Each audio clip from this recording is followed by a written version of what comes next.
Fa ao anatin'ny fanamarihana ny faharoapolo taona ny CPV na ny Centre Parole Vivante dia hisy ny seminaira lehibe ho tanterahana ny sabotsy valojona ho avy izao eny Antsahamanitra. Mitondra fanazavana mahakasika an'izay kosa Andriamatoa Prosper Ravalohery, tompony andraikitra eo anivon'ny CPV.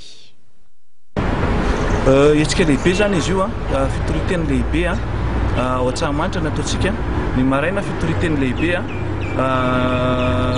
mitondra ny ten'Andriamanitra zany dia ny pasteur révérend Dimy Andriasson.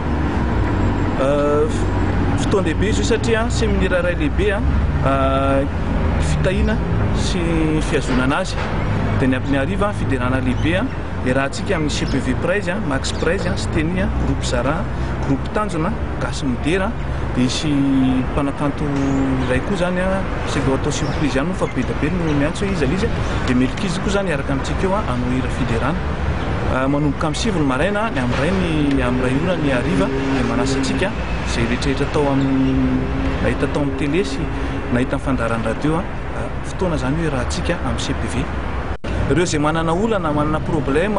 ireo izay manana aretina tsy sitrapanafody, ireo izay manana olana ara-bola, ara-kasa, ara-piarahamonina amin'ny lafiny rehetra, fotoana zany io hitondratsika ambavaka amahan'ny Jesosy ny olantsika fa hatramin'izao zany tsy mbovo Jesosy fa mbola mamaha ny olana rehetrarehetra dia mbola hanofagagana lehibe.